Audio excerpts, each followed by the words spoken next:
That's what they say about you. All business, Hank. 3, 2, 1.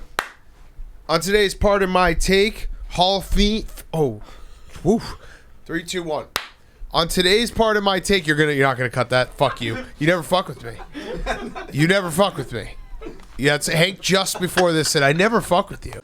Pardon my take, YouTube, like and subscribe, best podcast in the world, like and subscribe, Hall of Fame week continues. Talking too fast there.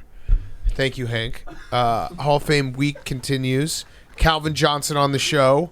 We also have Mount Rushmore of cartoon characters we want to get fucked up with. We have guys on chicks. We have some tension in the room because Hank got Chick-fil-A and Billy wanted it. Low-key, Billy wanted it. There is a lot of tension in this room, a lot of alpha energy, but we're going to do the show, and we're brought to you by our friends at Golden Auctions. Did you collect sports cards or memorabilia as a kid? They're back in a big way. If you want some extra cash, your cards might be worth a few bucks.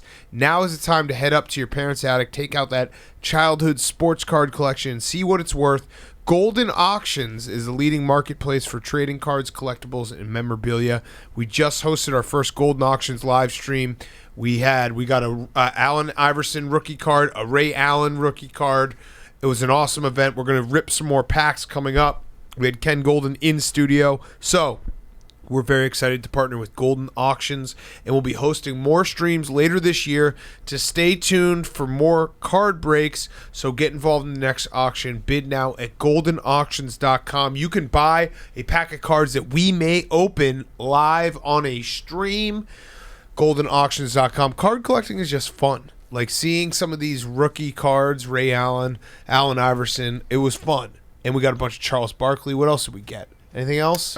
We got Kendall Gill. Kendall Gill. There are a few Byron Scott. Yep. Detlef Shrimp. Derek Fisher. Rick Smits. It was a great time. Gary Payton. I got the glove. So check it out right now. goldenauctions.com. Okay, let's go.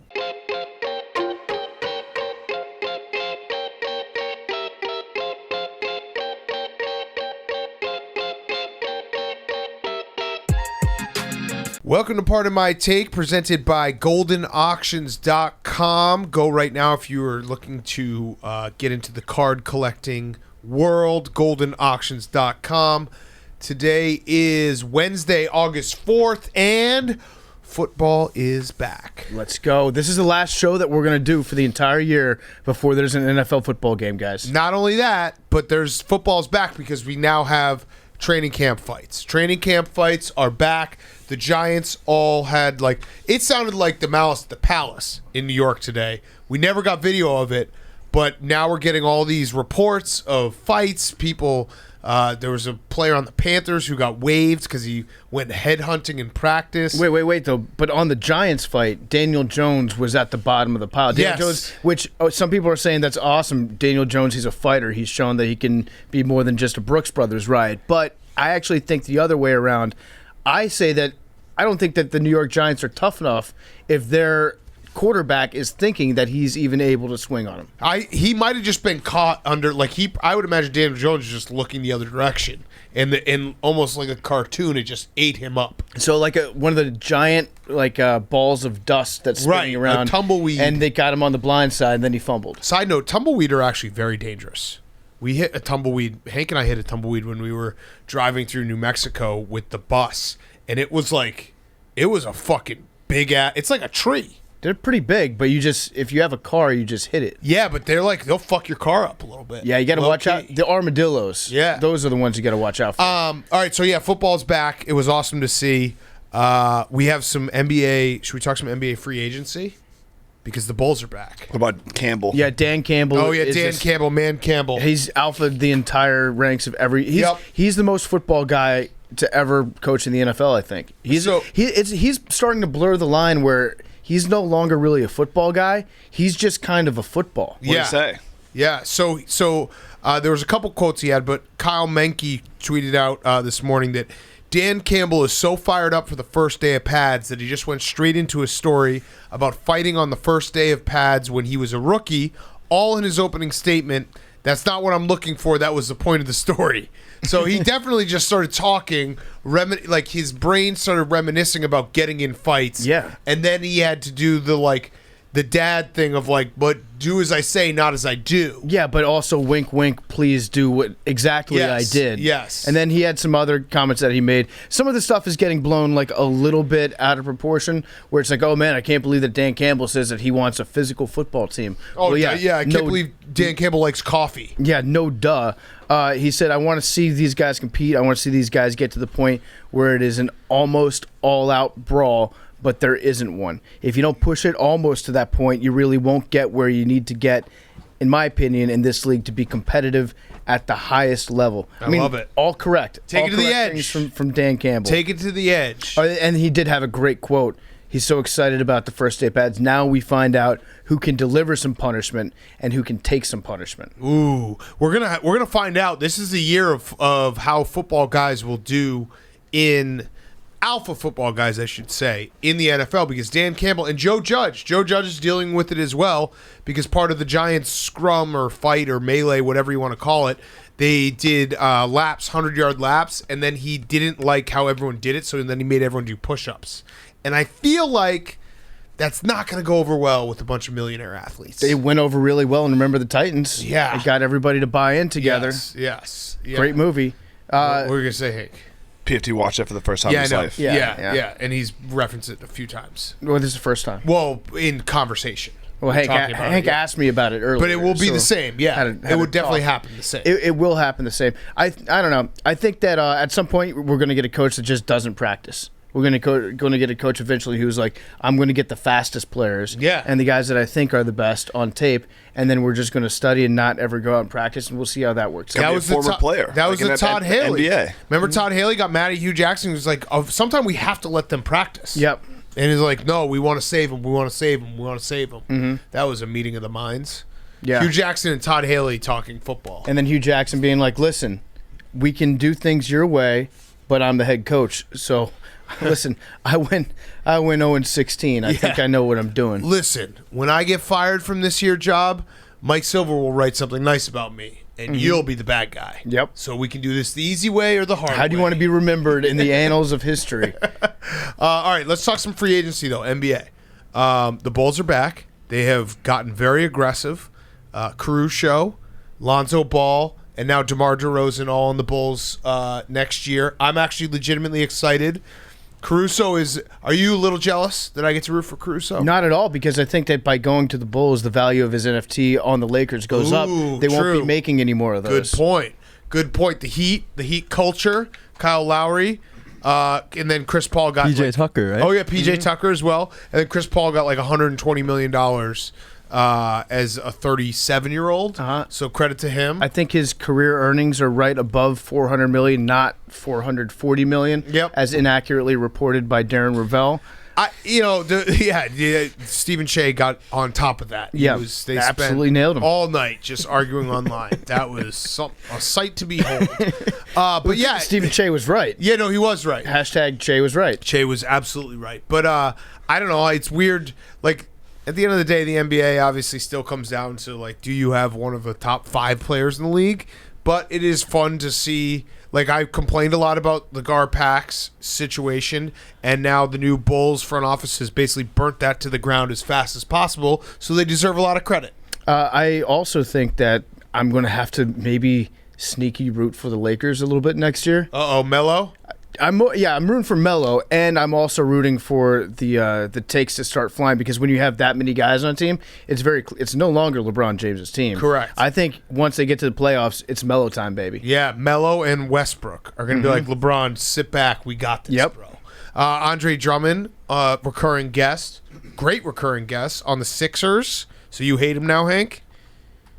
Yeah. What are the Celtics done? Anything?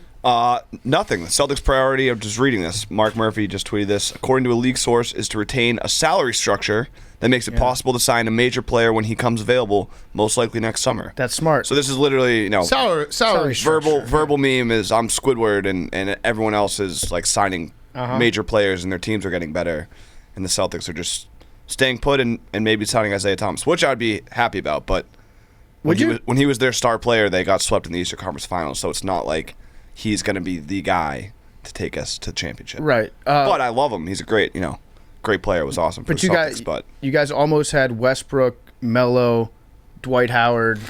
Who else did you almost have? Drummond, Kevin Durant a few years ago before he went to the Warriors. Yeah. Just keep your head in there, Hank. Lonzo, I would have loved to have. Dude, Lonzo. I love. I'm fucking in the big baller I've been a ball boy for years. It is crazy. I saw a few people be like, "Well, now you got to deal with LeVar Ball." What? Yeah, Wait, LeVar Ball's like not even. He doesn't exist anymore. He disappeared. Yeah, something that weird doesn't happen anymore. There needs to be a serial on what happened to him because I think that like when he got to LA, I'm pretty sure that LeBron was like, if your dad starts talking, I'm going to trade you immediately. Yes, and I'm going still to trade did. you anyway. Yeah. No, I think he did that like high school basketball league, and it was like an absolute disaster. That's kind of where I was following, and then all of a sudden there was like reports of it getting sued or like things didn't go the way it was supposed to, and then he kind of disappeared from the limelight. Well, and also like Lonzo's like 23, 24. Like I think he has a family of his own. I think LeVar's out now. You know, he's in the sidelines. Another thing that I saw today was that apparently the 76ers are asking for a haul of picks that are similar to what the Nets dealt for. What was it? It was KG and Paul Pierce. Yeah. That's what they want for Ben Simmons. But no one's. Well, he's going to be on the Sixers. No one's going to give him anything. Credit to Ben Simmons. He must listen to this show because he actually has taken some pictures at the gym. Mm-hmm. So good for him. He had his shirt off. Somewhat of a thirst trap, but he was at the gym. Didn't see a video of him shooting a basketball, but it looked like he was going to shoot a basketball. Do you remember a couple of years ago when he was at a beach somewhere and he had a fish on the end of a fishing pole and he took the bubble and he took it off. Oh, that was at the bubble. Yeah, he took the fish off the end of the hook and then tried to throw it in the ocean and he missed the ocean with the fish. Yes, that is Ben Simmons. Yeah, they're gonna get. Someone's got to make an offer at some point for him, right? I mean, now the Bulls have a super team, so don't want him anymore. But I did at one point talk myself into him. Yeah. The Blazers might do it. The Bulls have a super team of just names that you recognize. That's just as good as anything starting else. Five of like, I know all of these guys. That's good. If you can just remember all their names throughout the season. And Caruso.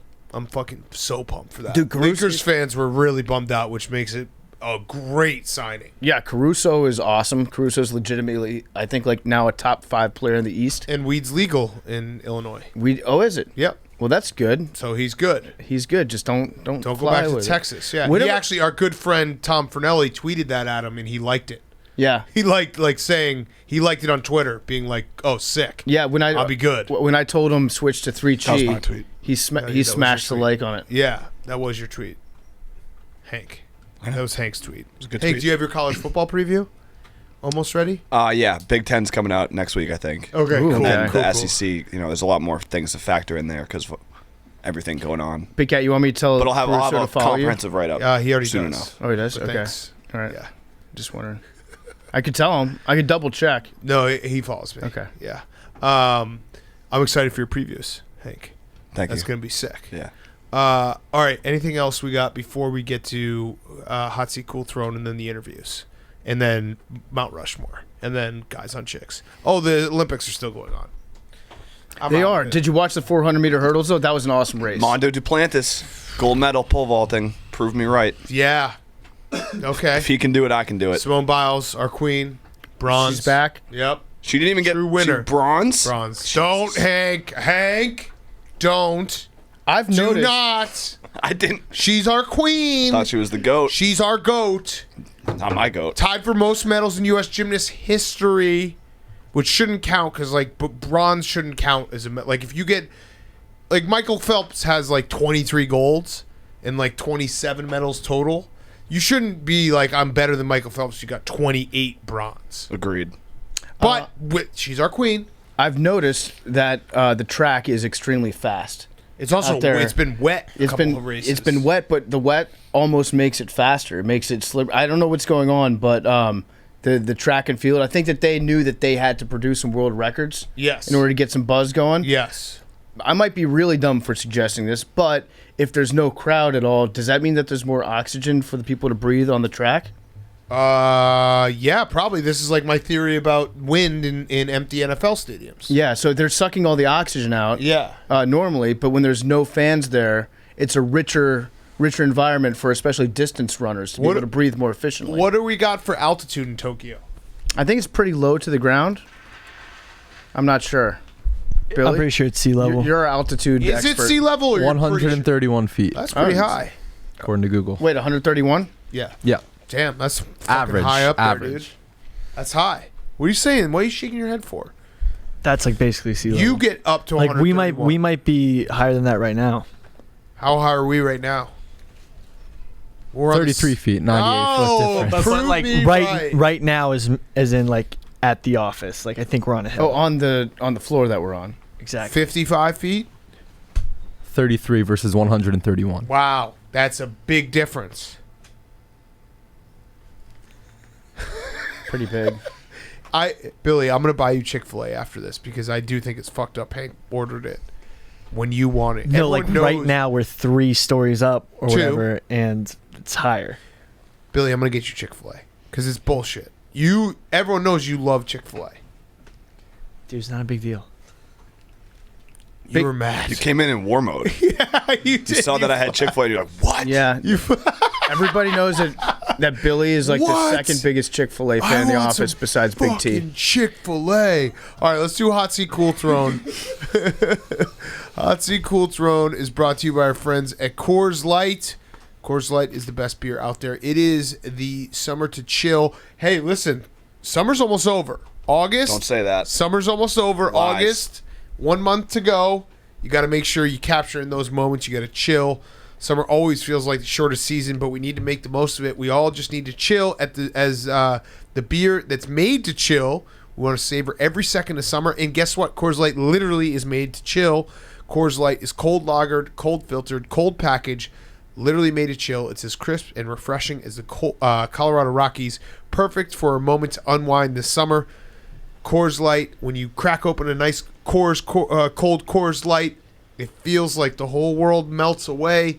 You're having that moment to chill. You're capturing that moment with friends. So Coors Light is the official beer of slowing down summer because it's a beer that's made to chill. We want you to savor every second of summer. Get Coors Light in the new look delivered straight to your door with Drizzy or Instacart by going to CoorsLight.com/take. Celebrate responsibly. Coors Brewing Company, Golden, Colorado. Billy, before I order it, do you like spicy or regular? I already ordered it. Wow. I was going to order it for you. Hank. Billy, did you order me anything? No, when I asked you, you said no, thank you. Okay, good. That was a test. Did you order me anything? I ordered Liam something. Did you order me anything? No. Because you didn't ask me. Well, you didn't want any. Yeah, it's true. That was also a test. My hot seat is John Axford. Okay. You guys all know John, the Axeman. Yeah. Mr. Ford. He is a pitcher on the Blue Jays that today was traded to the Brewers for $1 single. What? $1? So that's That's just so insulting. so insulting, tough for the ego. You're a professional athlete, but you're being told that your value is a literal $1. Wow. Damn. Wow. John Staxford. Damn. So yeah, that's tough. I feel like why not just I would probably just retire. yeah, make it $100. Don't make it $1. How do you negotiate that in the offseason? Yeah. That's like the, did you see, I think it was Miles Plumlee, maybe one of the Plumlees, got traded, and he got traded with like the 40th pick for like the 60th pick. It was brutal. So they're giving him up to go down. Yeah, right, right. Yeah, that's tough. And then my cool throne is Brendan Fraser. Oh. The is he actor. back? Got cast in Quentin Tarantino's new movie. Hell yeah. Okay. Lights, Camera, Barstool, they do their like fake Photoshop thing, and they're obviously big Brendan Fraser people. So when I saw it on Instagram, I was like, this is a classic prank by Jeff D and Ken Jack, and then I looked it up on Deadline, and it's true. And Trill Ballins. Yeah. Fuck yes. Rip. Yeah, we should have him on one last time. I He agree. wasn't that bad. He wasn't bad at all. So Isn't he gone forever? No. Yeah, but not before yet. he leaves. Not yet. Oh, he's Trill still- Ballins still has 2 weeks left. Oh, All right, so we should get him Maybe on. 3. We're going to do it. Get Trill We're going Ballins to do back. it. Maybe you start Grit Week. baby names? I miss you, Trill. Baby names. Was that what we Ooh. did with him? Yeah. Yeah. Really? Yosemite. Shit, Yosemite was We might fucking have awesome. we might have to run it back. Okay. Brendan Fraser is the greatest actor maybe ever. It's like him and Nick Cage. Yeah. Outstanding gentleman. All right, PFT, your hot seat, cool throw. My hot seat is Jimmy Garoppolo. Big J, Big Jimmy. Trey Lance got his first reps at 49ers camp today. Mm-hmm. And on the third rep, he threw like a 50-yard dime as he was rolling out to his left, jumping in the air, throwing across his body.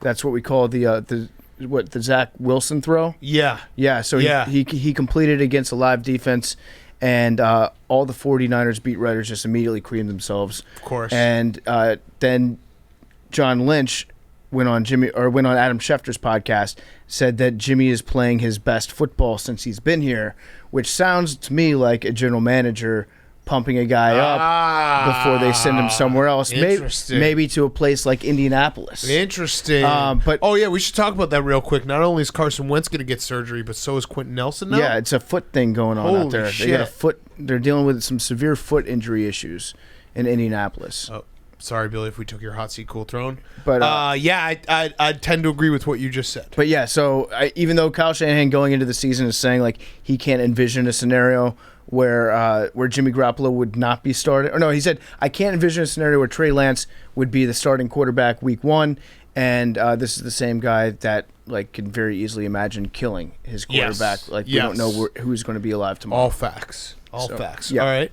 And then my cool throne is Andrew Cuomo. That was mine. Your cool throne? Damn. Because right when the entire world thought that they had this guy dead to rights, the old nipple rings Casanova of New York put out the greatest apology video of all time, where it just showed him sexually harassing other people. Yeah, he did.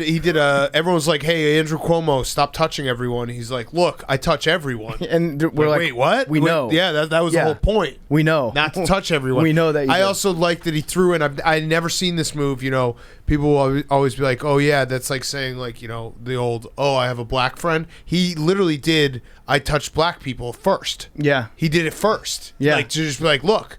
I'm not only not a toucher, a sexual assaulter, I'm not racist either. Well, if I were a sexual assaulter, I wouldn't be racist. Yeah, so you can't say it's not double jeopardy. Yeah, pick one or the other. You can also say that like in those pictures, he was saying, wait, how are you going to say that I touch people against their consent?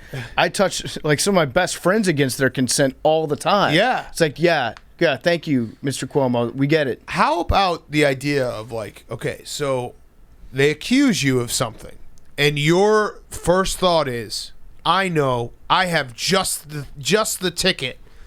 Someone go find all the pictures, because there's a lot of them, of me touching people. Mm-hmm. Like, that's so many pictures that he got. Yeah. And it was probably very easy. I would imagine they were working till like 2 a.m, and Cuomo's like, nope, all right, cut random female number 6, cut little child number 2. Like, that thing was probably 100 minutes long. Yeah, the amount of pictures that you have to start. It probably has their own hashtag on Instagram, like hashtag Cuomo touched me, and it was weird. What a fucking weirdo. He should have just gone with the Italian explanation. Just be like, I'm Italian. Handsy. We touch everybody. Yeah. I'm sorry. My brother's Fredo. My nana taught me how to do this. He actually kind of did that with his... He actually did kind of say that. Well, that's like, great. Another masterful piece of PR by the expert himself. He started with his parents being like, this is how my parents and I always like touched each other. Literally all I had to say was like, this is how we do it in the old country. Yeah, what a fucking... he just put the evidence out there. If you look back at his history too, every single time that he does something bad,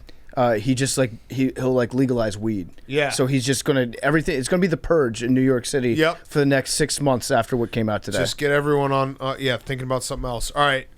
So that was my cool throne as well. My hot seat is the U.S. women's soccer team because they lost and we stink. Also, didn't know because I just don't think about this stuff constantly. Didn't know that they were hated by some people on Twitter. Yeah. Because I tweeted about like, oh, we suck at soccer now, and there were a lot of people who were like, serves them right. I was like, for what? And then I guess I just missed a lot of the stuff. Yeah, so it's people that spend a ton of time online have very strong opinions one way. Either the U.S. women's national team is like the perfect embodiment of everything that is female in America, right? Or they are literally Satan, right, and working to destroy the government. I was just joking because I joke about soccer, and no one should care about soccer that much. Here's my analysis: is our women's team's golden generation is coming to an end, and our men's team golden generation has just begun. I always love the golden generation discussion when it relates. It's like one team at a time can have a golden generation. Belgium had theirs. They're still going. They're still going? A little bit. They've really won a lot, so it's a good thing they were anointed golden generation. France has one now.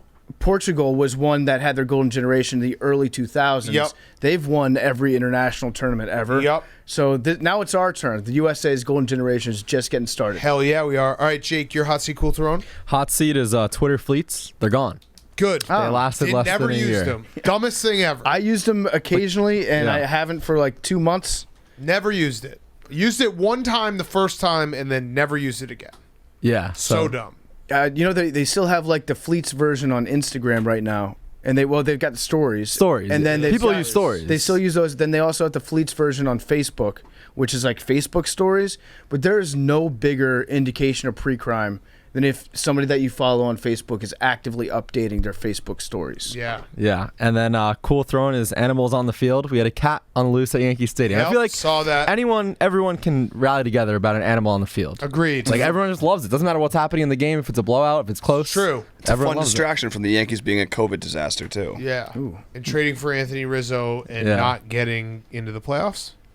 They're like 3 games out of the wild card. Was Kevin Harlan on the call? No, but he usually is. I hope for Anthony's sake they do, because I love Anthony Rizzo, but I'm just going to say it right now. He doesn't deserve to be with those bums. All right. We'll see. I'm bitter. I'm very bitter. Oh, by the way, the breakup between the Cubs and Jed Hoyer, or the Cubs and the 3 guys that got traded, is getting ugly. So they're doing like a he said, we offered him a shitload of money, and they're like, no, none of you offered anything, so it's going to be bad. And the Celtics almost had him. Yeah.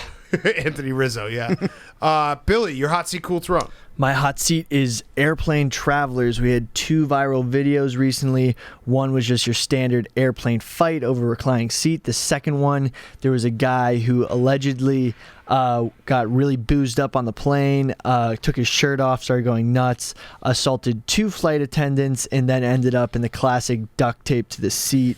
It was a pretty crazy video if you check it out. He was screaming like, my parents have $2 million. Yeah. That's not... Like, that's a lot of money, but it's also not like, I feel like if you're trying to get out of jail for free, your parents have to have like $50 million. I think that's fuck you money on Frontier Airs. Yeah. But it's not fuck you money if you're on Delta. Yeah. Or JetBlue. I mean, again, it's a lot of money, but it's also like, I don't think $2 million is where you go around nosing your thumb. And it's not even your money; it's your parents' money. Right. So also, it's important to note that they arrested the guy after they landed, and then they suspended the flight attendants that duct taped him. Which I hope it's with pay, because that would be the best reward of your life if you worked for Frontier Airlines as a flight attendant and they told you to stay home for 2 months while they still paid you. Yep. That would be incredible. I hope that's what they're doing to reward, because that kid deserved to get duct taped to the seat. And your cool thrown? My cool thrown was U.S. Soccer winning the CONCACAF Cup, but my second cool thrown is the plague. Turns out there's a bunch of chipmunks around Lake Tahoe that all have the plague and shut down parts of the lake. That's bad. That's not good. So the plague. So what is the plague, Billy? It is actually a parasitical infection that goes from fleas to rodents to humans at some points. So this is the source of the Black Death. Yeah, so the rats and rodents that got blamed for the Black Death probably got the worst deal of all time, because they weren't the ones that were responsible. It was fleas that were on a bunch of other stuff. Everyone thought it was rats. So we just need to get the rats anti-flea stuff. Dude, I saw a rat that was dead on the sidewalk that was like, it looked like he had just gotten concussed.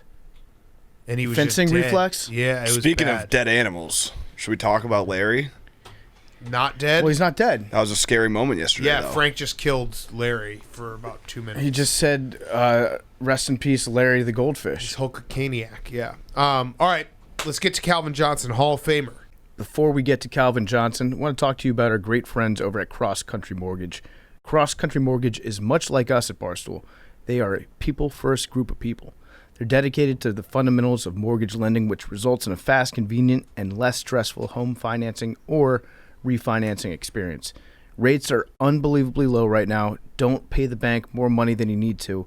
Our friends at Cross Country Mortgage make it super simple to figure out how much you can save on a monthly basis and over the lifetime of your loan. The numbers can be staggering. If you don't know how much you can save, you should talk to the people at Cross Country Mortgage. Talk to an expert. Figure it out. You can learn more if you go to crosscountrymortgage.com/barstool, and you're going to learn about your future home buying experience, or you can learn how to refinance your current mortgage, see if you can save some money. Just like an all-star athlete, Cross Country Mortgage pushes themselves through the entire lending process. If they get blocks, they figure out ways around to get the ball over the line.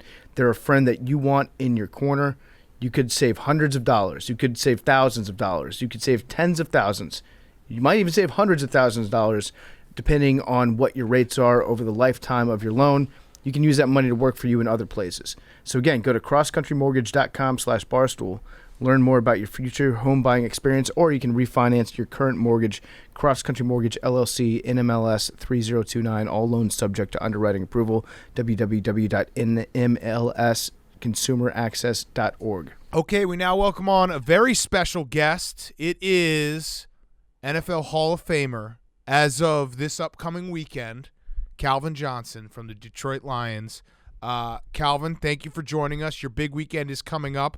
First of all, congrats. I mean, we saw the video. We've had David Baker on. I'd have to imagine, even though you kind of knew it was coming, it had to still be like a moment like, holy shit, this is incredible. Well, shoot, man. When he knocked on the door, I had no idea it was coming. We knew at some point I'd get in there, but to get it in first ballot, it's a hell of an honor. Yeah. Mm-hmm. Yeah. I mean, you had an amazing career. Some people, myself included, would say that I think you're the best wide receiver to ever play the game. Whoa. Have you thought about that? Have you taken the time to think about what you were able to accomplish in the years that you were playing and kind of figure out for yourself how that stacks up against everybody else? I appreciate it. I can just say, like, when I came in, I just wanted to kind of take some of the best attributes of the guys that I watched before me play and just put it all into one package. That's really all I wanted to do, and just make an all-around complete receiver, and I feel like I was able to accomplish that. So as one of the greatest receivers of all time, I have to ask you, do you know what a catch is?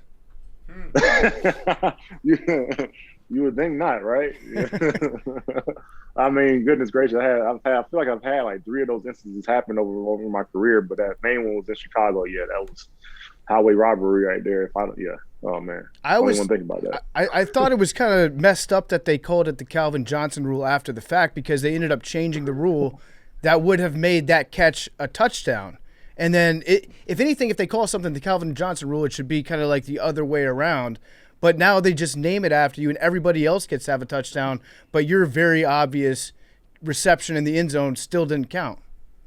No, right? I was like, hey, you could go back and throw that on the stat sheet. I won't mind. That's all good. Yeah. So your speech coming up on Saturday night, or it might be Sunday, because I know they're split. Sunday. Yeah. Mm-hmm. You know that you only have 8 minutes. David Baker told us that they're playing people off this year. Do you have your speech down? Are you ready to roll with it? Yeah, I'm good to go. It came up the first time I did it was like 10 minutes, and I had to cut 2 minutes off of it. It's tough to squeeze like all your football life into 8 minutes. They wanted it at 6, but they said they'll give us up to 8. And it's going to be tough. I feel like I'm going to leave people out, but, I'm going to do the best I can. So your entire football life, what would you say was like the year that you realized, like, this is something I'm going to be really, really good at?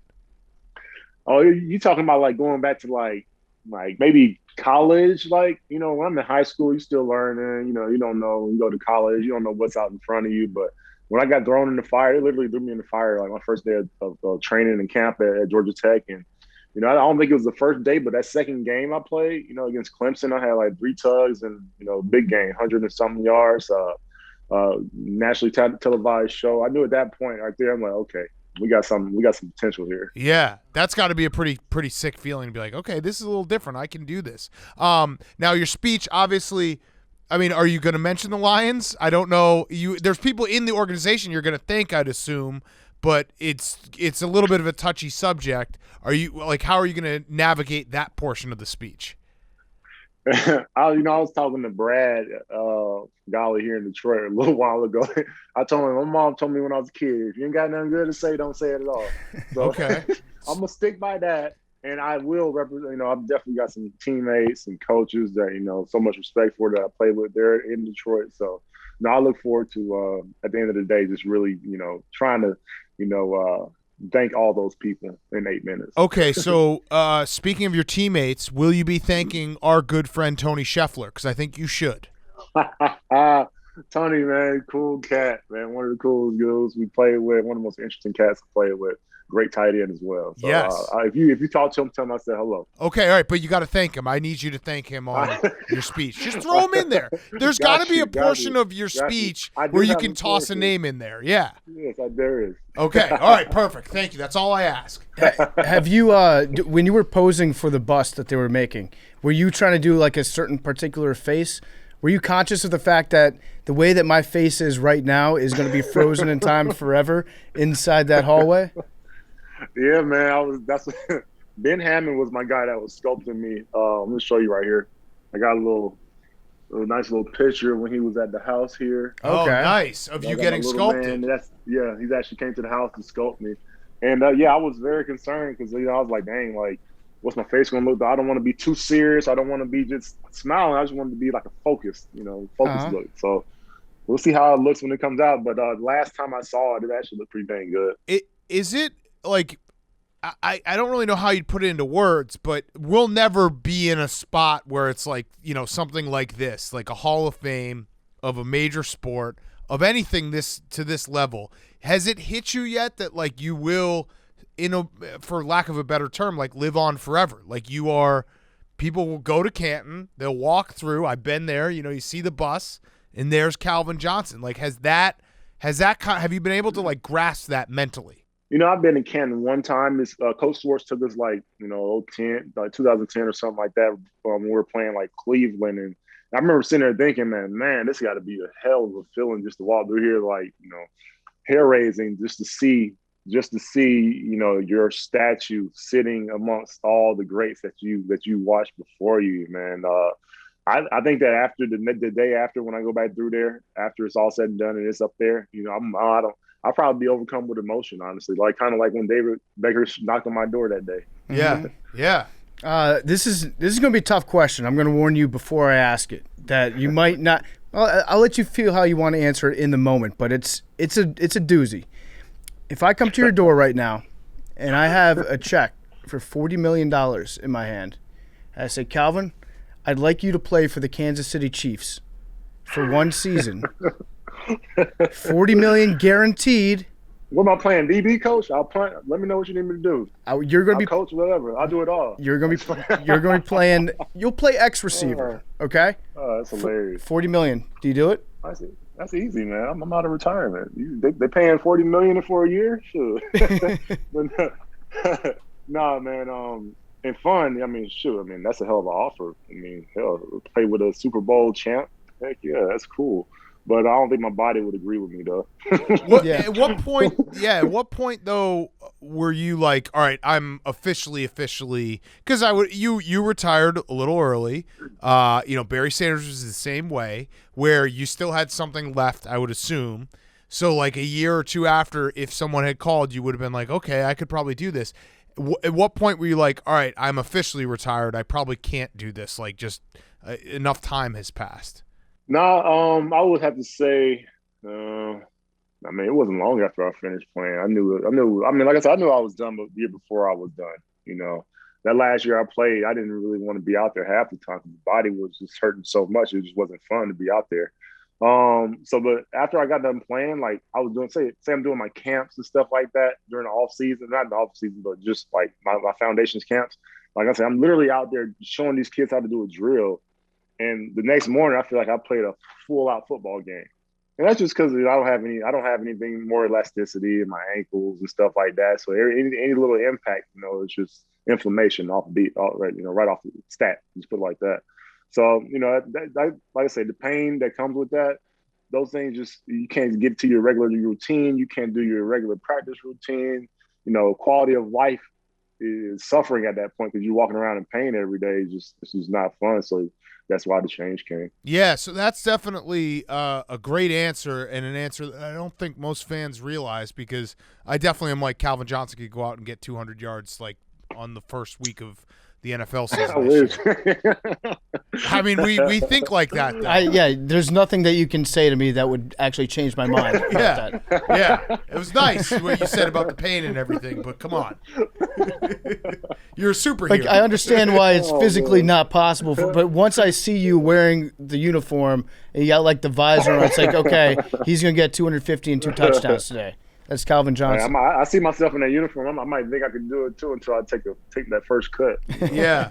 So real quick, let's talk about your company, Primitive, which you're wearing right now. So you spoke openly after your retirement that you use cannabis to help with the pain. A lot of people are becoming a lot more enlightened to that these days. Michigan, obviously. So what are you doing with your company that's helping athletes or people in general with cannabis use and also just trying to recover from injuries?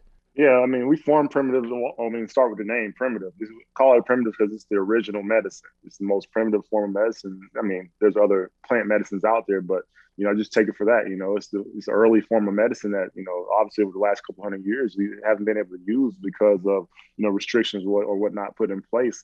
But we're here to literally lift the stigma off of this thing and show the healing powers of the plant. That's what gets taken away from it when you just hear about cannabis or marijuana or just weed. We're just trying to elevate everything about the plant, from the vernacular to just the professionalism in the industry. And how do we do it? Like I say, by highlighting the healing powers of the plant and being innovative in the industry. Not, obviously, yes, we want to grow great cannabis. We grow good cannabis, really good cannabis. But we want to create innovative products, new things that will bring people to the table. It's like, okay, I'm able to see the healing powers of this, and this ain't just, smoking weed. Yeah, we want to smoke weed and have fun, but at the same time, we want to find a way to help people's quality of life. Yeah, That's awesome. Yeah, I like that. I think it's about time that people come around and realize that there are healthier ways of dealing with pain than taking opiates or taking certain prescriptions. If you can manage it using things like cannabis, it's way safer. I don't think that in the history of modern civilization there's been an overdose on cannabis. You can correct me if I'm wrong, but I'm pretty sure that like the worst that happens is you just fall asleep for a long time and you get a little bit confused.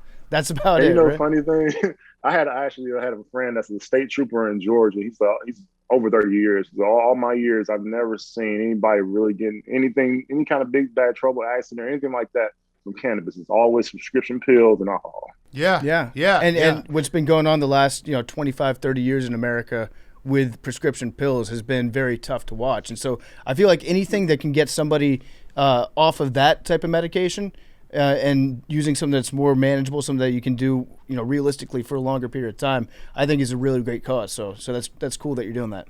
I mean, speaking of opioids there, I mean, it was easy to get access to all that stuff when I got to league. That's why they had a hard stance, probably like halfway through my career, 11, 12, somewhere in there, where they really was like, okay, we got to stop the access that our guys have to all these opioids, because by that time it had been a pandemic in the whole United States. And I mean, obviously I saw that, and my whole thing going into the league was trying to have a holistic way of being. Yeah, things derived of the earth, from going to my body. Cannabis is derived of the earth. Yes, I've always wondered about that with the Toradol shots that you hear about, and you can only get a certain amount of those per year. What does that feel like if you get a pain blocking shot like that? Does it feel actively? Do you feel better overall, or is it just like a numb feeling? You ever play that game? You feel great. That sharp pain that you're getting every time you took that jab or that breakdown. It numbed it kind of, you gloss over that when you take the Toradol, so you're able to push through the pain and be able to play. But yeah, over time, taking that stuff too much, it's not good for your system. I think it's really bad for your kidneys, I think. Yeah. Can we talk real quick about Matt Stafford? So he is everyone's favorite story this offseason. It's the idea that Sean McVay is going to unleash Matt Stafford. He's playing for the Rams. In your mind, is Matt Stafford Hall of Fame caliber? You are a Hall of Famer yourself. You played with him. I've always said that his numbers will be there. Do you think that at the end of his career he'll have a decent chance or case to make it to Canton? It all depends how much longer Matthew intends to play, and if he gets that ring out, he's out there. If he goes out there and lights it up and has consecutive on top, like 3, 4, 5 consecutive winning seasons, even if he don't win the Super Bowl, I think he has a chance. Because dude has a cannon like I haven't seen. I mean, I got 3 broken fingers to to say that, but the accuracy that I've seen that this guy display, obviously he has the gun. Everybody knows that. I think that him being somewhere where he wants to be out there in Cali, he spent a lot of time out there in his off season.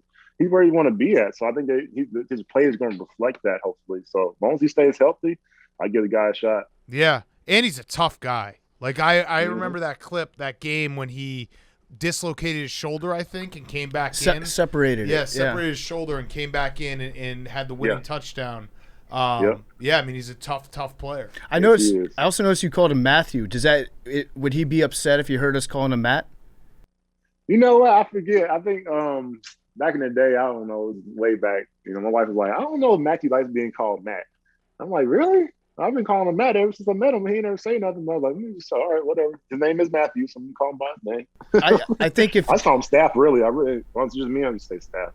Yeah. Was there is there like a noticeable difference between catching a ball from Matt Stafford and catching a ball from any of the other guys that you played with? 100%. 100%. Obviously the accuracy, but he's gonna put it on your chest. Matthew's gonna hit you with it, and obviously nobody else had the kind of velocity that Matthew threw with. I told Matthew, I tell him to relax, because if you see him in practice, he's standing, always stands with his right fist just clenched, like as hard as you can. I'm like, dude, that's why you throw the damn ball so hard, because you never relax your hands. So if you ever see him in LA, you'll probably spot him with his hand, with his fist balled up. Yeah. Do you think playing your entire career with the Lions, do you think the refs have it out for the Lions? Man, many times I thought that. I was sitting here like, hey, that call just didn't make any sense, and nothing happened there. And I don't know how many times I've said that, but I don't know. I don't want to say that and be wrong, but everybody felt like that in Detroit. Yeah. It's hard not to feel like that. Yeah, there's some very famous moments. There's some primetime games. Would you guys say that in the locker room? Like, what the fuck is going on? Why? Why is it us? One of the worst calls. One of the worst calls was the Thanksgiving game we played against the Texans, and the running back what's his name? I forget, but he ran. He literally fell on his butt, got up and ran to the end zone. He kept running. The play, everybody on our team, the play's over. He fell down, and the referees they said we couldn't review the play and that it stood as a touchdown, even though they were wrong, and we lost the game because of it on Thanksgiving. So. Yeah, they got it out for us.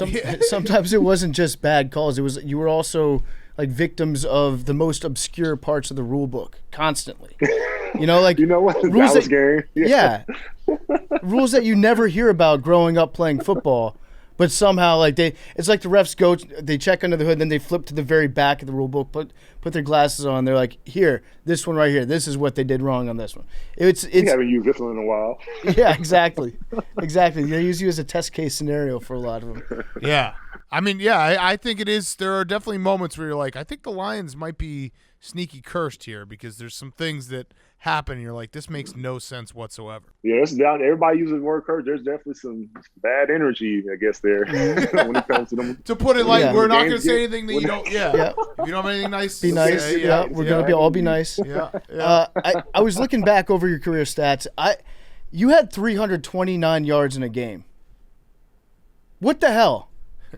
329 yards. At that point, did you feel like football was easy to you? You know what, man? When Matthew and I are on the same page, man, we could feel it. It got easy, because we knew what we were going to do. We practiced it all week. And I'm telling you, we practice like crazy. We're running miles a day, but we're at the same time is building muscle memory so that when it gets to game time, everything's transferable. Anything you do on the practice field happens on the game field. So, yes.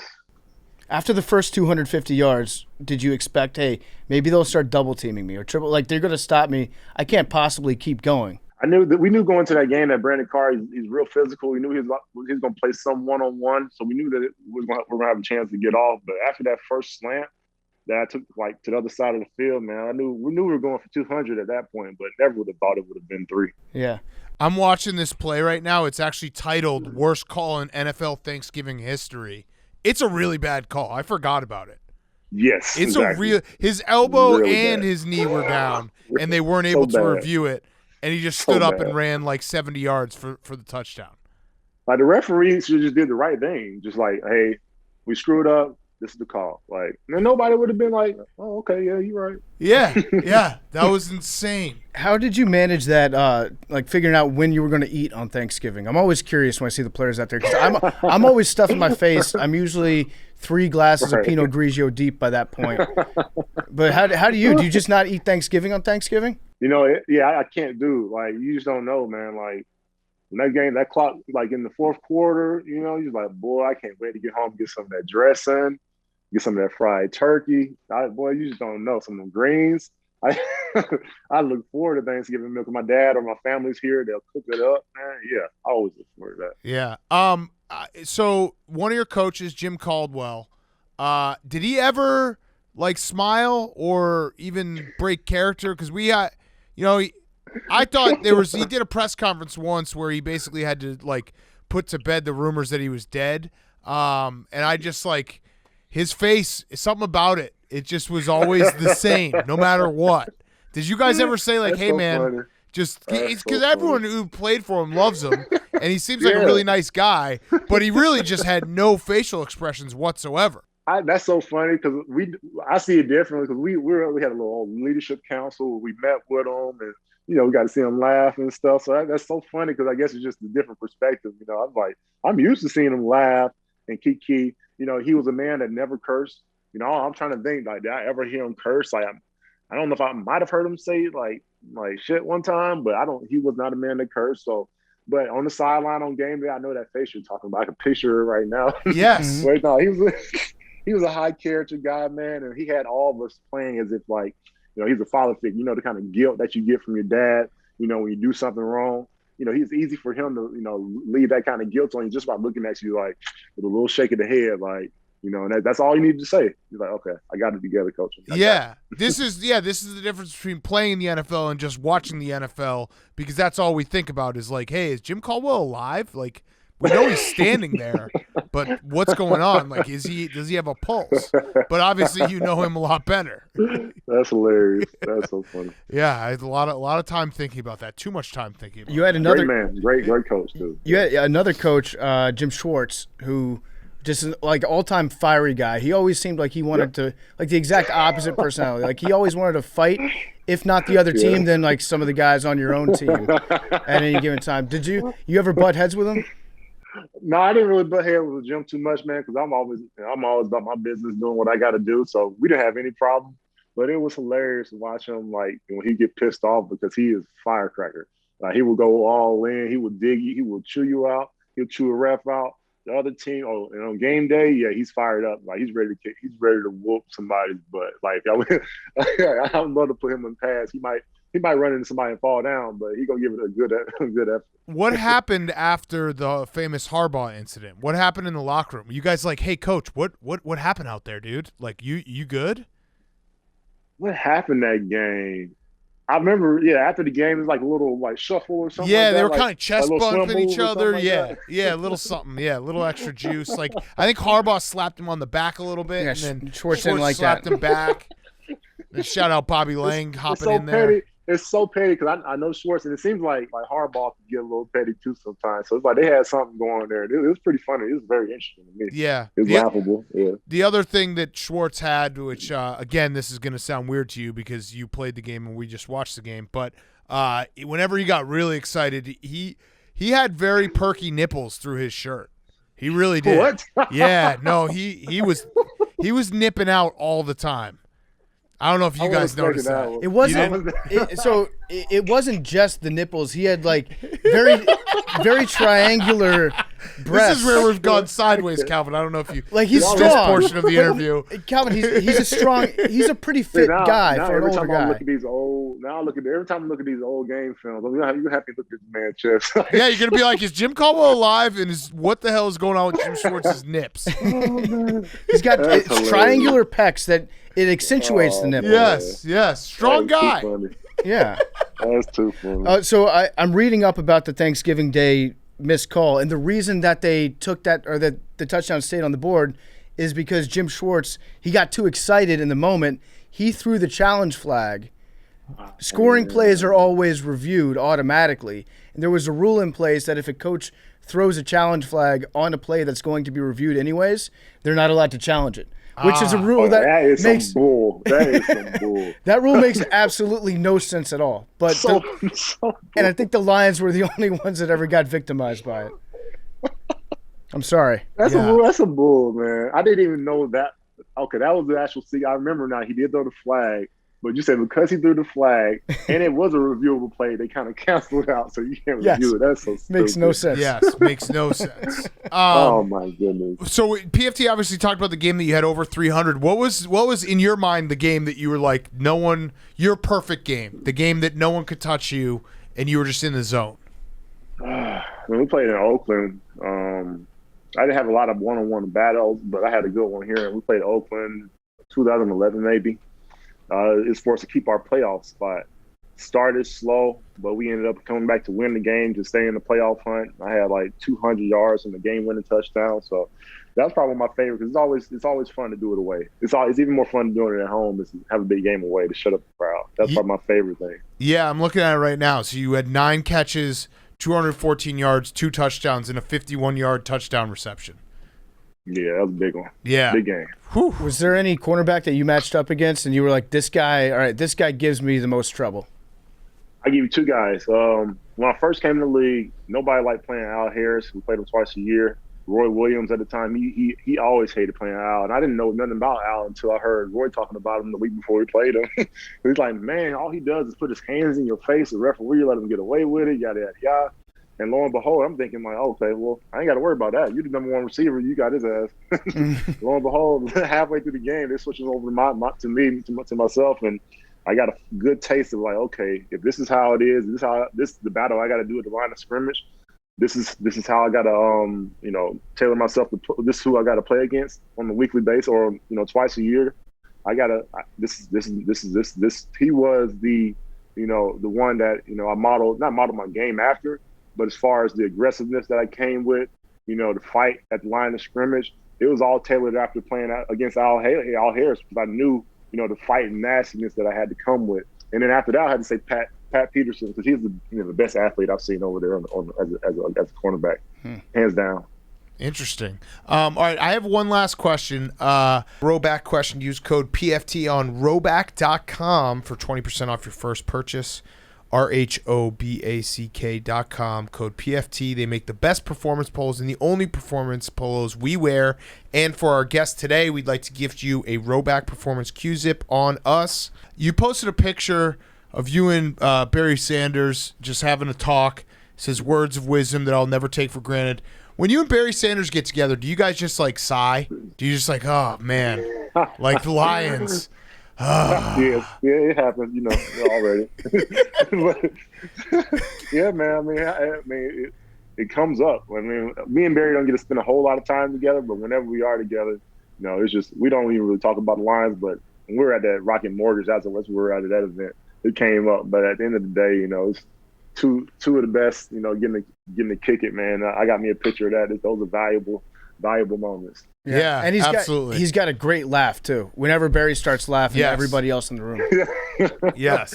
I had to tell Barry like, hey man, you got to smile for my picture, bro. Like because he don't be smiling all the time. He never smiles. I remember I did a whole blog about it like 5 years ago. I was like, what's up with Barry Sanders? He doesn't smile in any pictures. I think you should slip him some primitive. Like a couple edibles. Yeah, he's smiling. Just get him cheesing out. Yeah. Oh, man. All right, well, Calvin, this has been awesome. Good luck with your speech. Remember, Tony Scheffler, just throw that in there.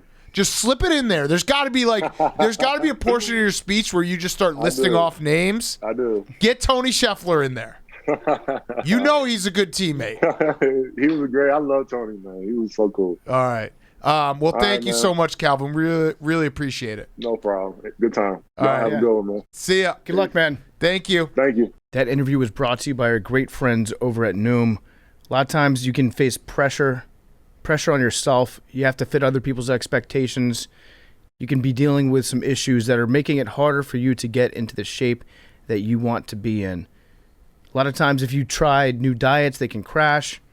A lot of times if you try new diets, you feel like you're not in a good place mentally as you're going through the diet itself.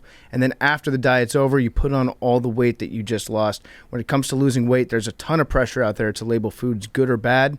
That can create unnecessary dilemmas. Well, Noom is here to change how we see food with a psychology-based approach that looks at what you eat, but also how you eat. Instead of making you feel guilt or regret, Noom empowers you to keep going. You don't need rules to lose weight, just the knowledge and wisdom to help you build smarter, more sustainable habits. Noom has a cognitive behavioral approach that helps you unlearn bad habits and better understand your relationship with food, because one size doesn't fit all. Choose your goals, and Noom is going to personalize a weight loss program to you. 80% of Noom users finish the program, and over 60% have stuck with their goals for at least a year. Those are great numbers. A lot of times, if you try a crash diet, you're not touching those numbers. Even if you do achieve your goals, guess what? That weight is just going to come right back on because you don't change your mental aspect. You don't need those rules. You need the knowledge. You need the wisdom to help you make smarter, more sustainable habits. And Noom is here to help you with that. All you need is a daily 10-minute check-in. There's no grueling early mornings or big chunks out of your day. Start building better habits for healthier long-term results. Sign up for your trial at Noom.com/take. That's NOOM.com/take. What? What?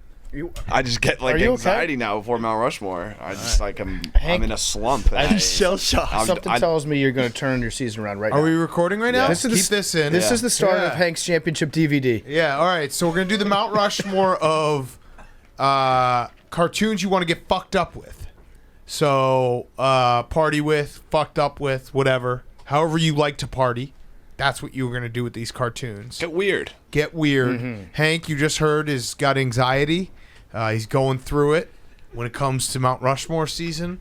He's got the yips. Better help. I feel like I'm past my prime. A few years ago, I felt like I was just firing on all cylinders. You got the twisties. Well, the Young Bucks are here. So that kind of, you always had it, you always, like, if it was an electoral map, you always had the young vote.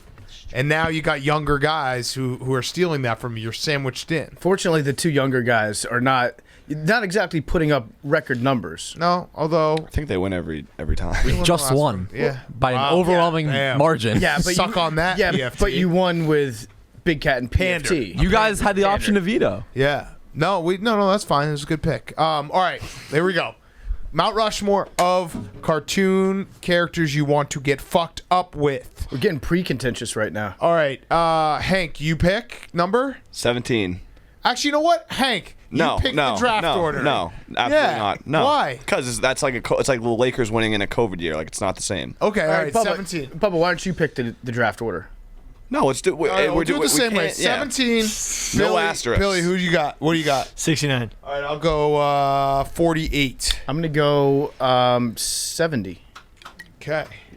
Oh, it's not plugged in, or is it not on? Is it on? Is it on? It's on now. Lights on. It's on.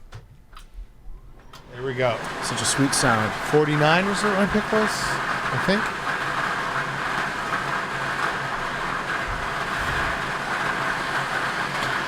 $68. Oh, wow. 68. All right, Billy, you decide the order. Billy and Jake, you decide the order. First. We'll go first. Hank will go second. All right, so PFT. coming around, so I'll go Yeah. fourth. Okay. All right, here we go. SpongeBob SquarePants. Okay. He would. That would be so annoying to get fucked up with. I kind He's of got good vibes all the time. No, he's like annoying. He's Him and annoying the Goofy as shit. Goobers. I'm only mad I'm about a that goofy pick goober? because PFT and I picking that would have been hilarious because you guys would have gotten so mad because Yeah. we've never seen it. We've seen one episode. All I know is that Like he would be like getting fucked up with Tim Tebow. Like Oh, he's like he's. Did you Interesting. see the SpongeBob SquarePants movie? Which one? The real one or the one that was like The real one? No, there was No, like they the tried one- to do like a real they do the thing where they make the cartoon like 3D Bro, and shit. him and Patrick got fucked up all night at the Goofy Goobers. I'll bet you that Patrick Star, when he gets fucked up, he just wants to hug you the whole time. That'd be annoying after a while. Pretty sick. Squidward Okay. will probably get into suey season if you got a couple Yeah, cocktails. he's, All right. he's on permanent. Good. I don't suey. know if that's a good pick or not. I honestly don't know. I mean, just do, yeah, yeah. I don't want. I've seen what we saw 2 episodes. We were really high. I think he's an all-time character, but if you're thinking in terms of like people you want to get fucked up with, someone with a high-pitched voice that's like annoying and overly positive might not be the most fun. All right, but counterpoint. I guess like, we're not getting drunk together Yeah. on Grit Week. Well, I was gonna say. No, yeah, I'm gonna be working. Yeah. Counterpoint. What I was gonna say was people you want to get fucked up with, like Jake and Billy, might not be your pick either. That's true. Right. So it's everyone's taste. So that's a good crew for you guys. Okay. This one again, I'm not a panderer. I'm just gonna go with my gut, go with my heart. There was a movie, the Goofy movie. Max Goof is Goofy's son in the movie. He's a fucking skateboarder. He's an absolute legend. He's pretty rad. Yes, he is. Yes, he maybe is. you the guys have most seen the rad Goofy cartoon. movie? Yes, yes, All right, yeah. yes. So Max Goof, Okay. 1, 2. Good one. And you listen to Powerline together? That song was a jam, by Yes. the way. The That whole Powerline movie. song. Yes. All right, my first pick, I'm going to go Randy Marsh from South Park. Okay. Randy Marsh, get in some trouble. He'll probably get you in a fight, but you'll have maybe the time of your life hanging out with Randy Marsh when you're wasted. Okay. Good pick. All right. I'm gonna go with first pick. I'll go with Homer. I'll go with Homer Simpson first pick. You know he likes to drink. Just a guy. He's just a regular guy. And then my second pick, I'm gonna go with I gotta take one now because I don't think it'll come back to me. But you can't have just all dudes at your party. So I'm gonna go Jessica Rabbit. I'm gonna go Jessica Rabbit with my second pick. I mean, bonk. I mean, that's, yeah. Let's just say I don't want to just hang out with 4 dudes. So Yeah. Jessica Rabbit is going to be my second pick. I mean, that's the I only... feel good about those first 2 picks. I think the Jessica Rabbit pick is tremendous value. I had him marked as a first-round talent. For my second Let pick, it slip. I'm going to go with Shaggy from Scooby-Doo. Okay. Some pick. rips, some Good maybe pick. Do you some have gravity one? bongs. Shaggy? Do you have one? No? No, I don't. Okay, all right. Zoink, zoink, zoink, Scoob. I feel like Mincy could do one. Yes, Shaggy was all-time stoner character before stoners were even really a thing on television. Yep. Good pick. All right, Hank. A lot of pressure. Hank's going to... Hank. No, I had a girl on my list too. I'll just get out of the way. Kim Possible. Oh, dude. Call her, beep her if you want to reach her. I would love to do all those things. I don't know who that is. She's She's fire? flames. Well, I mean, her last Really? name is Possible. Yeah. She's literally a secret agent. Okay. Nice. Wait. So that's a good pick. You sure about that? Go ahead. Good Yeah, pick, no, I Hank. like it. I don't know it. But yeah, it's a good pick. Any of the Teenage Mutant Ninja Turtles. So you have to pick one.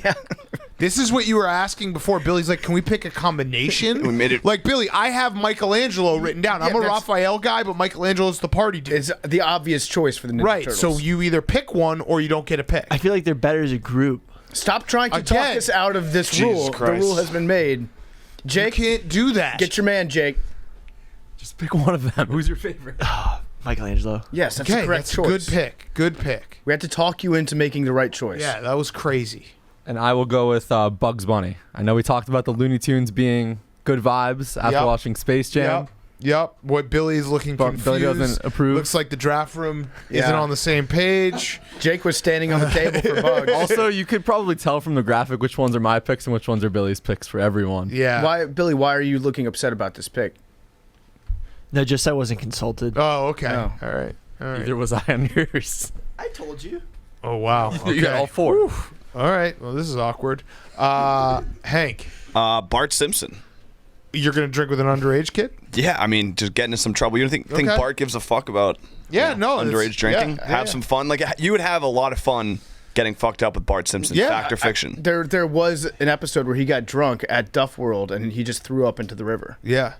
Yeah. Okay. Or maybe that was Lisa. I don't know. But I don't know if Bart's, 10 years old? He's going to, like, prank you. You know that. No, we'd be pranking together. That's like when But you're kind of old. Like, he pranks old people. I mean, whatever. I don't hate the pick. I'm just letting you know you might get, like, pantsed. I'm just like trying to think of a crew that would be fun to Yeah, get fucked up with. That's Yeah. like Mount Rushmore. Okay. Do you think Kim Possible would probably fuck Bart before you? I don't know. He's young. It's right? true. If you're gonna use that excuse, yeah, I did the same thing. All right. I'm like that tweet. You see that chick tweeted? She's like, we should really have porn for children, for children and teenagers. Yeah. She's like, people took this out of context. Like, nope. Oh, bad take. Bad take. I think the message behind It was like was okay. Wasn't Just awful, but you never don't start a tweet. sentence with "there should be porn for children." The message behind it was like it's kind of fucked up. The kids are watching porn and they're Hardcore porn. choking each other and spitting down each other's throats. Yes. All right, PFT, your third pick? My third pick, I'm going to go with Duff Man from The Simpsons. Duff Man from The Simpsons, I think, is an outstanding pick in this draft. He has a fucking belt that's just racked with beers. True. He's got a cannon of beers that he can shoot into your mouth. He's literally a mascot of beer. Okay, good pick. All right, my third pick, I'm going to go with, need someone who can maybe make some food. I'm going to go with Remy from Ratatouille. Okay. No one wants to comment. Okay, No, Remy from I mean, Ratatouille. He was an excellent chef. Yeah, well, you need someone who can cook. Like, you get drunk, you get hungry, you want to be able to cook, you know? He was also French. Yeah, that's all right. French guy. And then my last pick, I'm going to take the genie from Aladdin. Okay, good pick. Yeah, so we get to do some really fucked up shit. Get to pick some weird shit. All right, that Rip is a good Robin. pick. Yeah, Rip Robin. Yep, Robin Williams. I'm also looking at this picture of Kim Possible right now. Hank, respect. For my fourth pick, I'm going to Did you fuck Hank? What? We're assembling the night out. We're literally setting up this night. No, that was a callback to PFT. Oh, yeah. Did you fuck? Yeah. I came into the office the day after we recorded that, and Gaz just came to the table. He's like, "Did Hank fuck?" All right. My last pick, fell into my lap on this one. The old version of Lola Bunny. Old Got school it. Lola Bunny. Got it. 1990, circa 1995, 96. Okay. Gotta have a chicken there. I feel like she's now changed forever, though. Is this just a figment of your Well, imagination? if I can't pick a certain version of a cartoon, then I want to change my pick. Okay. What does everyone else think? I don't want the new She Lola has Bunny. been changed. What does everyone think? Like, she's been changed forever. Technically, it wasn't a sequel. It was a different movie. Right. But So that's it's like her. That is her. Is it to canon, as they say? I don't know what's canon in Is it Space canon? Jam. It's not. It's, LeBron James fucked up the entire canon. In terms We of gotta figure canon, this out, in terms guys. of canon, it's two different stories. But it's the same character. right. That's why it's dumb. It's not a sequel. Right. But But you by don't- letter of the law, You don't know what's canon, what's not, because Don Cheadle, as the algorithm, might have completely screwed up the history of the Space Jam franchise, and everything in the second one might be canon. I think you can put Lola Bunny and then just 96. Okay. No, What? I think I'm going to change my pick. I don't want to have to deal with any controversy Okay. All right. with this last pick. So in that case, I'm going to go with Sandy Squirrel. I feel like Sandy Squirrel would be a fucking trip if you got Okay. hammered with her. And fellas, There's only isn't one her place- last name Sandy Cheeks? you talk about a dynamo in the sack. What is she from? SpongeBob. Which you watched a lot of. I know that she's a cowboy squirrel that knows how to ride. Okay. Lives in a bubble. All right. I'll just go. You got Gohan from Dragon Ball Z. Okay. Of course. I feel very lost now. I don't Just know. get fucked up in a hyperbolic chamber. Great pick. You could party for like 10 days and come out and it's been like 4 minutes. Mm-hmm. That's what they do to train. Oh, that's kind of cool. So we're gonna be having a boys' night, just keeping it chill, so we can like go pretty crazy. We're gonna go with Cletus, the Cletus? Fox robot football player. Not a cartoon. I don't think it's a cartoon. That's a cartoon. I think he's CGI. No, that's a cartoon. He's CGI. What cartoon is he in? He's in the Fox cartoon. No, that's CGI. that's not Wait, CGI. huh? That's a Willie, cartoon. I'm in If everything. I wanted to find a cartoon with this guy in it, what would I search on YouTube? Cletus. No, he's not. But a like, what robot. show is he in? What cartoon show is he in? What's a Or cartoon? movie? This is What's the definition of a cartoon? This is how Billy's brain starts to go when he knows he's been caught in a lie. Well, he's This also is not just like- trying. how- This is a pander pick. It's no. How? No, it's not. What is the I don't think definition of a it's pander cartoon? pick. I think that this is not a cartoon. This is definitely It's an Billy, everything animation. you know how you're an expert about frogs? A simple That's how I'm an drawing, expert and about he is Cletus, not a the simple NFL drawing. robot. Oh, is a Yeah, cartoon a because then simple you could drawing? make. Cletus isn't a drawing. It's CGI. Yeah. It's made by a computer. a lot of cartoons are made by computers. That's nowadays. not cartoon. That's CGI. Would you like me to make another pick? Yes. Sure. Taz, the Tasmanian Devil. That's a good Okay, good pick. pick. There you go. That's a good pick. That's a cartoon. That's good for boys' night. You too. guys are gonna. Let's just say this: if you were renting an Airbnb, I would make you double your deposit Exactly. because that's gonna get out of control. What did we miss? I can't believe no one picked Peter Griffin. Peter Griffin, Hank Hill, I was thinking about. Brian the dog, although he would be kind of annoying, but he does like to drink. Quagmire, but I don't know. He'd probably be like. Get you in some weird Yeah. stuff. Bender from Futurama Bender loves would be to drink. He'd be fun. Scrooge McDuck, paying for shit. Yeah, paid for shit. thinking Beavis Donkey and from Butthead would be good. Beavis and Butthead, or if you're Billy, Beavis and Butthead. Yeah. What were you gonna say, Liam? Donkey from Shrek. Yep. Eddie Murphy. Wait, Arthur the isn't Aardvark. Donkey Or more- an animation? What? Donkey's an animation. Yeah. He's in okay. a cartoon movie.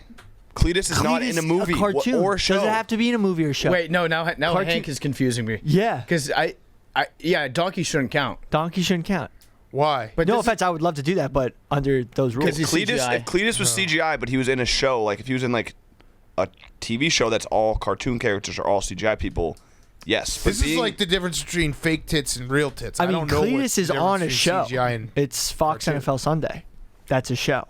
I think that Technically, it's no, programming. Well, first- but hey, look, it's not even involved. we're Is it a yeah, cartoon we're arguing show? about our honorable like mentions Shrek is right all now. but cartoon. also, I mean, animation. Yeah, this is a Liam's honorable mention. Okay. I would could I have included cartoon Wade Boggs from The Simpsons? yeah, probably. I should have done that. Yeah. I would have. If I had been able to, if we had done the Billy method of you can pick like two people together, Timon and Pumbaa would have been awesome because they're vibe setters. Just the happy drunks, whatever. Nothing can positive vibes only. What about the Flintstones? Flintstones, yeah. Fred Flintstone. Sebastian the crab from Little Mermaid, Jamaican party guy, for sure party guy. Well, I was thinking about it. What about Beauty and the Beast? Would you get fucked up with like the plates? Teapot, maybe? Yeah, the teapot, the candles. Oh no, that's Mrs. Was Pot. the candle? The candle was a bummer, wasn't he? Yeah, he was like always sad. Yeah, I feel like they would just get drunk and Pierre bitch the about the Campbell. fucking beast the whole time. Yeah, just being like, I'm a fucking plate. Yeah. Yeah. This sucks. Yeah, that's true. Okay. What were you gonna say, Billy? are we gonna do worse cartoons? Yeah, I guess the candle would be a good way to start that. Pepe Le Pew. Yep, Yep. absolutely. Millhouse. Yes. Millhouse would be Yes, a total Ned Flanders. Ned Flanders would suck. the smelly kid from Charlie Brown. Yep. Caillou. Pigpen. Yeah, he's I a should fucking note baby. that Billy's original big board was all the cartoons who got canceled in the last year. Oh, really? Rattle it off. It was for just us. Caillou. Arthur. They'd just be hilarious. Arthur is a legend. I know Arthur it'd be is a hilarious legend. to get fucked up with Also, Caillou and people Arthur. forget that Arthur's not a human. Aardvark. He's an aardvark, yeah. The show is called. That blew my mind. Yeah. That he's not a human? No, that people were like, "Wait, Arthur's not Well, a that's human." just. I think Barstool Sports is the greatest incubator of like, if you put enough people in a room, someone's gonna have a dumb thought. Yeah, yeah, for sure. So, and I like Jack Mack, but that was a dumb thought. Squidward would definitely be up there. Yeah. Fat Albert, voiced by Bill Cosby. yeah. Probably not a great choice. Huh. Gas Clifford the serving big drinks. red dog. Too big. Too big. Like they're Too big. no, he's too Hey, big. he's too big. He dude, pretty he would chill. just knock shit over all the time. You would be drinking a beer and he would knock it over. Eeyore. Eeyore, would yeah, be a would bummer. be a Mr. total Krabs, because he loves money, he would never pay for your drinks. He'd Yeah. make you pay. Fuck. What the fuck was I about to say? Tom and Jerry. No. Snoopy. No, what's Charlie Brown? Charlie Brown would be a bummer. Yeah. Would Sneaky Plankton might be fun. Yeah, you'd get into some destructive shit. Who? Plankton. SpongeBob's SpongeBob. enemy or Mr. Krabs' enemy.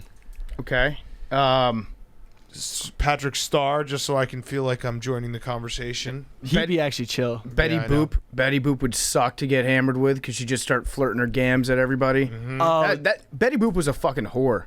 the sister from Phineas and Ferb. I hate Betty Boop, by the way. Ooh, you know who actually would sneaky I haven't suck? seen Rick and Morty, but I'm sure people are gonna be like, "How'd you forget Rick and Morty?" Yeah, I haven't Yeah. either. I just know the sauce at McDonald's. Barney Rubble would probably suck. No one wants the drunkest guy, right? Yeah. Barney was a good guy, though. He was a good guy, no, but he- like Barney. the drunkest guy to be in your crew, like then you got to take care of him. Was he He's really- falling over. Was he that messed up but all the if- time? Oh yeah. I felt like Barney would be the guy that would be like, "Hey, anything for you, Fred? I'll be your designated driver." Yeah, You but that's also sucks. The guy, the friend that like every time he gets drunk, the Billy, when he texts us like "love you guys" at 3 a.m. Yeah. that guy sucks. Like, oh, we don't say it enough, guys. I love you, but only when you're drunk. I like those texts, Billy. But if you don't have a drunkest guy, if you don't have a drunkest guy in your crew, like it's probably you. yeah, yeah. So you kind of do need one. yeah. That's a good point. Good counterpoint. Popeye, he'd just be like, "Yo, I only vodka and soda. I eat clean." Yeah. Popeye's like Steve will do it. Just fucking putting down crazy amounts of booze, Giving just out Teslas. opening up his gullet and just putting down like a handle. No, I don't even think that Popeye would drink that much. I think he's too focused on his body. He's so self-absorbed. Just only vodka sodas. Yeah, that's what I said. Either that or he just doesn't drink. He's just like, no, but I'll chill. I'll put a lime wedge in my water and walk Yeah. around. I had Ed from Ed, Ed and Eddie. He was my boy. Which Yep. Ed? ED. Eddie. ED. He's the ED short from one, right? Ed, Ed, No, Ed? he's the tall. Hank loves tall ED. one. Yeah, good. Little callback. Oh, it's not a callback. It's still suffering issue, from it, yeah. right? No, I mean we talked earlier. Manage it. Yeah, it's true. Learn You to do live fuck. with it. Fucks. Hank fucks Lockwood. I actually think Goofy would be fun to get fucked up with. Yeah. Yeah. Goofy would just be like a laugh a minute. Not a guy that you like. Goofy's a guy that you meet at a party, you hit it off immediately, and you're like, I am looking for a roommate. We should do this. We should just live together. Yeah. And then you move in with Goofy, and he sucks. Yeah, as he a doesn't do the roommate. dishes. No Yeah, dishes. The yeah. place is a mess. He's always His just shithead trying to be- son's always coming over. He's trying to be goofy. All right, good Mount Rushmore. Good Mount Rushmore, guys. What do you say, Billy? One last thing. Beast Boy from Teen Titan. All right, can we Don't end know. on one that we know? April O'Neil. Batman. I had a thing for April. growing Yeah, up. everyone did. Oh, Who's hot? Velma. Great call, Billy. Great call. There it is. Velma would be the worst. Good one. Good one. All right, that's our Mount Rushmore. All right, let's wrap up. We got Guys on Chicks and Billy's recap, which I fucked up and I forgot on Monday. That's my bad. Hand up. I fucked up. Guys on Chicks, shortened, abbreviated version of Guys on Chicks. Howdy PFT and Big Daddy Cat. Do you guys only pretend not to like the shows that generally speaking girls love? It seems like men love to shit on shows like The Bachelor, Love Island, Outer Banks, etc. But once they have a woman in their life that forces them to watch it, they end up loving it. Is it all an act that men shit on women's guilty pleasure shows? No, I'm actually the opposite. I love Real Housewives. I've been very upfront about that. I just never got into The Bachelor. Yeah. I need the same characters year in and year out. So I tried to get into The Bachelor, and I realized why people like it. It's a great show, but The Bachelor is never not on television. It's like ridiculousness, except just constantly on ABC. There's no break in between seasons. Like, we love football, but would we really love football as much if there was like NFL 2 that started on February 15th? Probably not, right? So The Bachelor doesn't give you enough time to reset. What? You tried to make XFL happen. Yeah. Okay. All right. Got it. I know. Got it. I know. Got it. But I think most guys actually like women's shows if they just tune into it. Yeah, I mean, I love Housewives. My boyfriend cannot touch his balls without smelling his fingers after. He especially loves to do it after working out, such as going for a run. Most of the time, he tries to get me to smell it too, saying, you love it. This guy, Andrew Cuomo? Is this weird? Ooh, Yeah, it's pretty weird. shot at our fucking governor, bro. Not my governor. It's pretty weird to do that. It's actually not. I don't live in New York. Oh, wow. Oh, Hank, first time you could do that. There you go, Chris Christie fan. Damn. Good job. Can't vote for AOC. Open up the beaches. That's so true. Yeah, that is true. Well, you couldn't before either. Why not? She's like Queens. She is a queen. She is, yeah, goals. Yeah. She's girl boss. Isn't she in Queens? That's her title. She's girl boss in Isn't New she York. Queens? Yeah. It's singular. No, all right, shut up. My boyfriend is a small package. The only way I can get through sex is knowing I have a toy once he falls asleep. How do I Bro. break it to him, and or how do I ask to use them with him? You never, ever break it to him. Just bring the toy in, pop the toy out, and act natural. But don't say, hey, You you, don't got think a he small would dick. catch on? No, I think guys don't care if you break out a toy. That's tough. Do not break it to him. Don't be like, hey, your dick is so small. I mean, here's the thing. He knows. It's not like he doesn't know that he has a small penis, but he just doesn't want you to also know. He wants you to think that his penis is totally normal sized. All right, last one. What's up, PFT, Daddy Fat Cat, and Hanky Baby? My 21-year-old boyfriend of 4 years refuses to wear anything other than clothes and shoes from Goodwill and Plato's Closet. I don't know what that is. All his shoes are falling apart to the point he duct tapes them so he can wear them longer. And all his t-shirts are so worn out they look like V-necks. How do I get him to stop buying raggedy hand-me-downs and start buying new clothes? Just got to get them for him. Yeah, you just got to buy them for him. Absolutely. That's the easiest question ever. Mm-hmm. And if you get him something he likes, you'll get to keep doing it. Like, that's just how it works. If you get him something that he thinks he looks good in, you just unlocked everything. I'm also just thinking, like, what kind of weirdo is this guy that he duct tapes his shoes together? Yeah, that's a weird move. Strange. A guy that only shops at Goodwill. Billy definitely duct tapes his shoes together. You did have a pair, didn't you? Yeah, well, when you get a hole in your like. Okay, yeah. So we should have just gone And he to said you he's right 20. away. Well, this person's Should've 21. gone. Yeah, you should have gone to you right away. My bad. Like running shoes get holes in them a lot. Right, and duct tape fixes them. Duct tape is better than $100 worth of new shoes. Correct. Yeah, or a Frontier Airlines seatbelt. All right, Billy. So just a little rundown on some things we didn't cover. So the Joe Judge Giants fight, the reason Daniel Jones was on the bottom was because it was from Logan Ryan leveling Evan Ingram in the backfield. And then since Daniel Jones was right there and the fight started, he kind of just got forgotten about. And put at the So bottom. like I was saying, he got like just twisted. Yeah. And then also, Dan Campbell did have a fight at Detroit practice. Of There's a course. slap fight in one-on-ones between two rookies with names that I will butcher their pronunciation. And also, during the Olympics, that 400-meter hurdles, he broke the world record and had a 46-second time. The world record for the 400-meter non-hurdles just running is 43 seconds. Yeah, and I also read, I saw that there was somebody that competed in the non-hurdles whose time was slower than the guy that won in the hurdles. Yikes! Ridiculous. Like an Olympian got beat by that. It's a great race. Quentin Nelson had a pre-existing condition that coach said that he was born with, and that's what caused his injury, as opposed to a pre-existing injury that Carson Wentz had.